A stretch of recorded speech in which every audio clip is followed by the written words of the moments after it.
Hey, my name's Nick. I'm in the band Make Them Suffer, and we're here on show 2 of our album tour in North America. We're in Chicago, and this venue's called Bottom Lounge. I'll show you some of my guitars. So we're traveling really light. We're not ones to carry like 4 guitars for one song on any particular tour, so we're only traveling with 3 today. Well, I'm traveling with 3, Jai is carrying 4. I am playing 1 Jackson 7-string and 2 6-strings. The 2 6-strings are the Jackson Soloists. These are the USA models. So I've got I can't actually remember the model name. I'm not into guitar model names or tech specs or anything. I know that this is a USA made Jackson Soloist, but I have modded some of the parts. So I've taken out the Floyd bridges that these guitars come with. And this one's actually fitted with I think the brand's called FU Tone, got it. So reason I've fitted my Jacksons with these is because I've actually got really terrible high pH sweat. I go through bridges like every tour, and these are actually the first bridges I'm not having to replace every tour because of my sweat, and they tarnish very, very easily despite giving them a wipe down. I'm not sure, I just have highly corrosive sweat, I guess. But most of the components built into this bridge are titanium made. And I suspect that's got something to do with, I don't have a degree in physics, but I haven't had to replace the bridge once, and I've toured maybe 6 or 7 tours with this guitar already, so it's holding up very well. Seymour Duncan JB, I don't use the neck pickups for anything, so I'm not sure what those are. Diodario NYXLs, we tune down to drop A on 6s. Bottom strings are 74, which is not typical for a 25.5-inch scale. The reason we're using 74s on the bottom is I want to say that's the minimum string gauge to be able to support the tension of playing that low. And we play really hard on stage. So unless you're playing an Evertune, I'd say 74, just my opinion. 74 gauges on the bottom are the way to go if you want to handle tuning stability, especially on like floating bridges. So I believe that goes from like 74, 64, I don't remember the rest, but I know the top strings are 13. So yeah, again, just my opinion, but that should be the bare minimum. If you're playing like drop A on a 25.5-inch neck, that should be the bare minimum.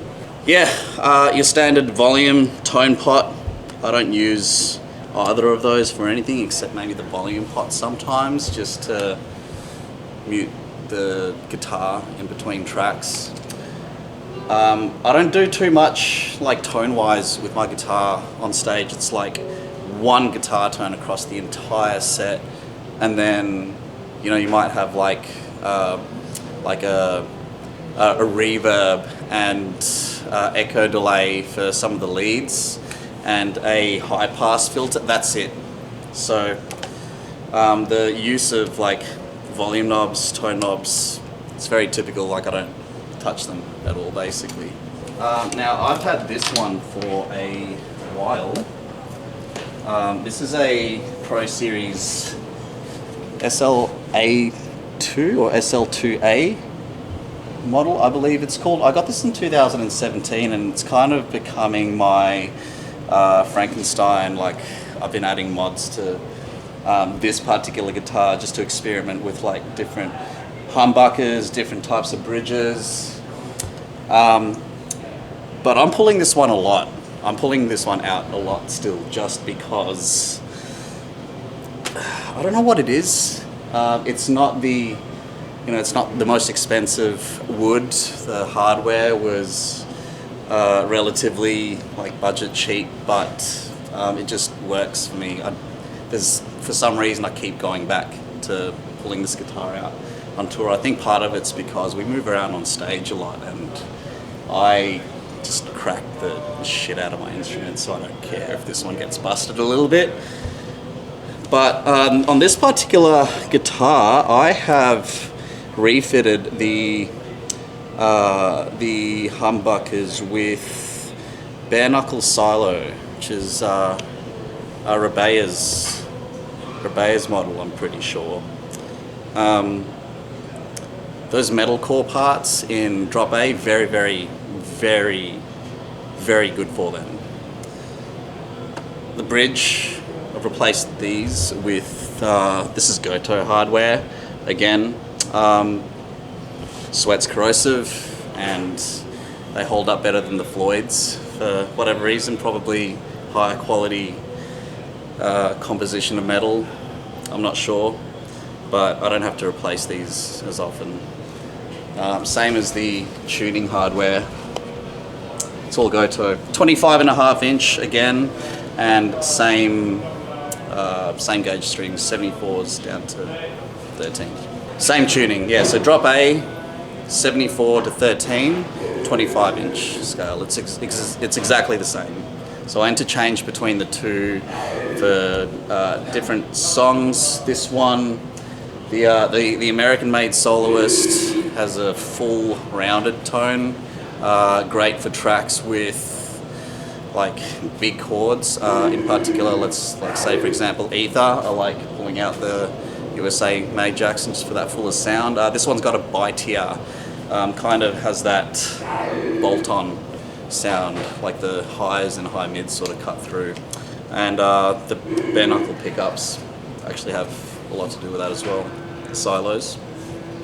Toe knobs, same thing, don't touch them, don't need to, they're just there. You notice we have a whammy bar fixed on our floating bridges. I use them a lot. They need to be there, absolutely necessary. So if it's set up correctly, like, you don't have to worry about it going out of tune. I'm checking my tuning between each song anyway, but I barely have to adjust the tuning because I know it's set up correctly. So yeah, that's the sixes. I've taken out Josh Smith's signature model. I believe these necks are 27 or 27.5 inch. So the top 6 strings, you can think of them as drop A tuning, and then you add the low E for the bottom string. I fitted the bottom string with an 84, and from there, again, I'm not really sure, I think it's like 84, 68 or something, quite a big jump. So if you're playing like drop A power chords from the 64,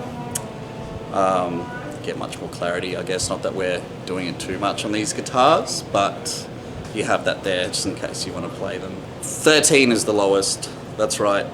Now I was saying before that you shouldn't be playing drop A with anything lighter than a 74. It's different with these because we have an Evertune bridge, and I'm not sure how well versed most people are out there with how Evertune works, but basically I have no problems like tuning guitars in between sets or anything.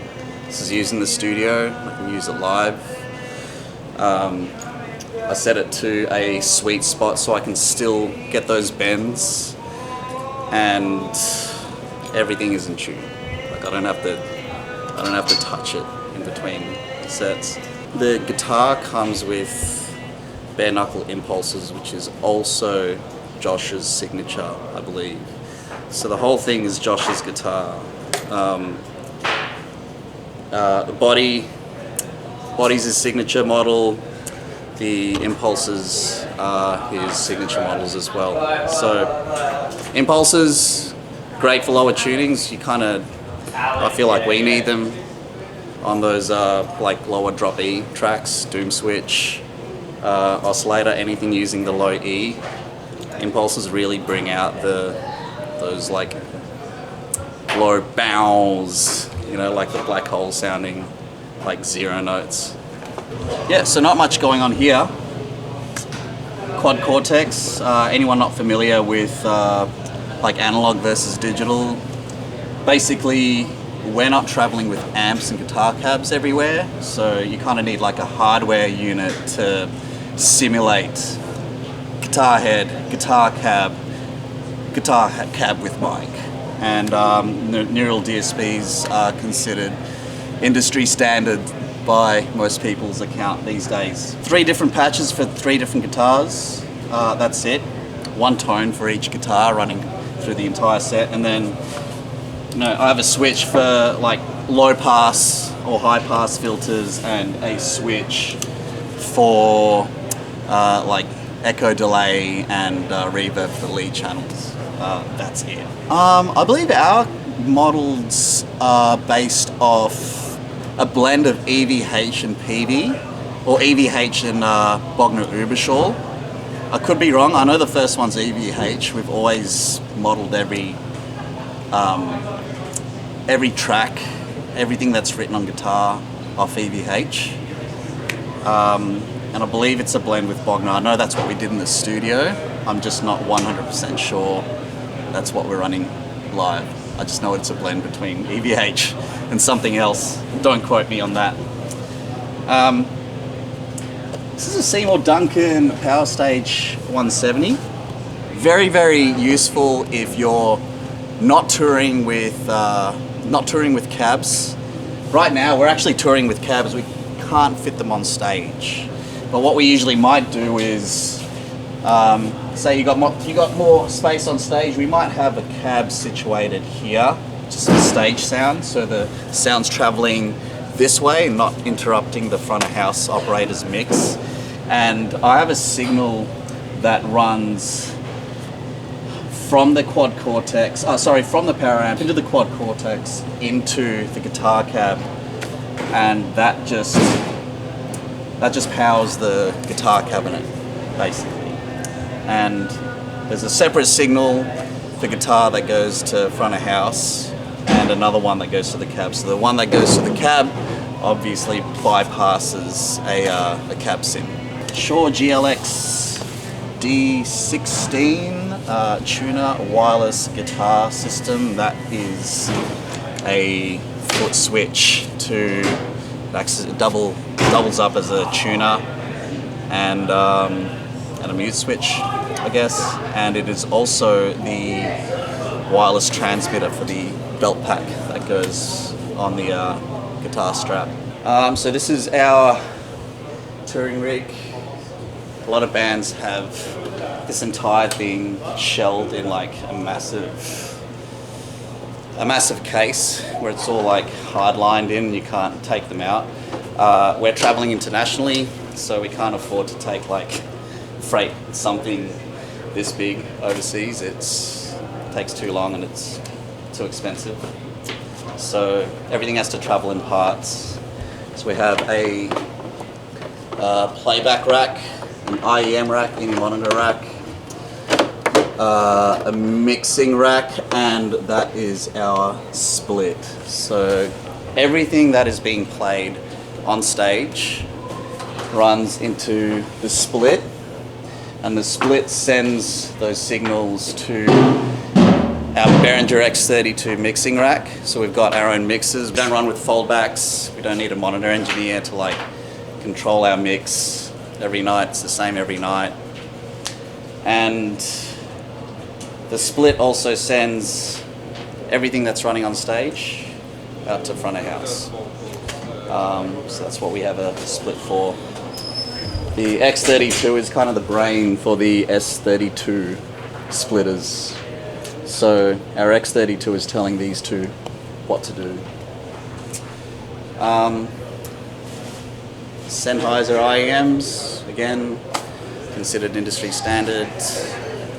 Everyone's got their own stereo mix. Playback rig. This one's I want to call it unorthodox. You see a lot of people like running Mac systems these days. I'm fully against it. They're really thin. Anything can knock them. They get a little bit too hot and playback fails. So reason we use laptops is because we have time code. We've got a whole lighting rig up on stage. We've got clicks, we've got cues, we have effects channels that we're running to the front of house. All of that is dictated by this guy. So if you've ever played Call of Duty, if you've ever you probably recognize it from somewhere within that franchise, right? Just in case you need to call in an airstrike while you're playing. And a play audio interface. So these two talk to each other, the time code, sample tracks that need to get sent out to front of house. That's going to do that for you. And I'm not going to show you what's happening behind the rig because it's all spaghetti, but that's where all the lines come out for our interface. So we're here in North America touring our new record. It's self-titled, and this is day 2. So we're in Chicago, a place called Bottom Lounge. I've got 3 weeks of this tour. Tonight's sold out. The whole first half of this tour is sold out, and it's looking to be pretty good. So you can still get tickets at mtsband.com. mtsband.com is where you can buy tickets. We've got 3 weeks at home after this, and then we're doing the same thing in Europe, and then again in Australia. So yeah, we've got a busy few months ahead.